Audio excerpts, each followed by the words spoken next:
बंतोष जी, जहां पर अमेरिका भी है जिसके ऊपर अफगानिस्तान का तमगा लगा हुआ है, अफगानिस्तान का उनके ऊपर पाबंद लगा हुआ है, चाइना भी है जिसके ऊपर बायो वेपन फैलाने का ठप्पा लगा हुआ है, अपने सभी पड़ोसियों से उसके संबंध अच्छे नहीं है, उसका वहां पर उसके ऊपर ठप्पा लगा हुआ है। फिर तो यही सारे देश हैं जो G20 में है, तो पूरी तरह से खालिस यहां पर अपने बात होगी, अपने इंटरेस्ट की बात होगी और हर देश यही कोशिश करेगा कि इस प्लेटफॉर्म का इस्तेमाल अपने लिए करे और करना भी चाहिए। इसमें बुरा क्या है? ये वर्ल्ड भी तो एक जियोपॉलिटिक्स है और जियोपॉलिटिक्स में हर मुल्क अपना इंटरेस्ट पहले रखेगा, इसके बाद फिर इंटरनेशनल कोऑपरेशन की बात होती है। तो जो होना चाहिए, प्रॉब्लम ये है कि हर देश का इंटरेस्ट अलग अलग है, तो एक सहमति कैसे बनेगी, आम सहमति कैसे बनेगी? तो इसी के लिए तो एक कॉमन एजेंडा निकला है, जिसको आप 3 पॉइंट जो शुरू में आप बोले थे डिस्कस करने के लिए, और उसी बातों पे फिर सहमति बनेगी। अभी जो समस्या है, जो सबसे बड़ी समस्या पूरे G20 के क्लाइमेट पे जो है, टेररिज्म तो वन पार्ट है। टेररिज्म से दुनिया लड़ रही है, दुनिया उसमें रह रही है। 2011 में जब 9/11 हुआ, जब 9/11 यहाँ हुआ था, उसके बाद यूएस जागा कि हमारे इमीडिएट दुश्मन अब कौन है। इसके पहले इनको ये अनुभूति नहीं हुई थी, बट 9/11 के बाद तो कहाँ लड़ना है, कैसे लड़ना है, ये क्लियर हो गया था।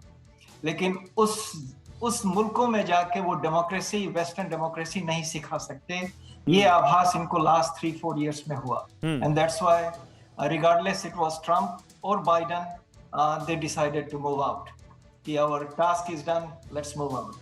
लेकिन वो समस्या टेररिज्म की समस्या है और इसी के लिए अब विश्व पटल पे ये रखा गया है कि हम सबको लड़ना है इससे। बिल्कुल। ये तो आपको लगता है क्योंकि आतंकवाद का मुद्दा क्योंकि विश्व पटल पर रख दिया गया, भारत ने कई सारे वैश्विक मंचों से इस मुद्दे को उठाया है। यहाँ पर अजय सर, ये पहला मंच नहीं है, भारत ने तो यूएन के मंच से, UNGA के मंच से कई बार ये मुद्दा उठाया है बिना किसी का नाम लिए हुए। आपको लगता है कि भारत का जो टेररिज्म का जो भारत दशकों से झेल रहा है, क्या ये मुद्दा क्योंकि G20 के वैश्विक पटल पर आएगा तो भारत के कंसर्न को एड्रेस किया जाएगा, भारत को इससे कोई फायदा होगा? देखिए, जो अभी मेरे से पहले स्पीकर थे उन्होंने बड़ी अच्छी बात बोली कि हर देश अपना इंटरेस्ट से काम करता है।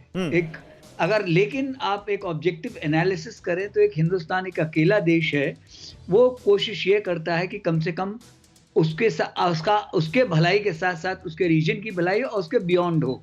तो चाहे वो COP21 हो, जिसमें कि जो कुछ भी था, जैसा कि त्रिगुनायत साहब ने बोला, बहुत सही बोला कि हमने तो अपने पूरे काम कर दिए, लेकिन बाकियों ने तो शुरुआत ही नहीं की।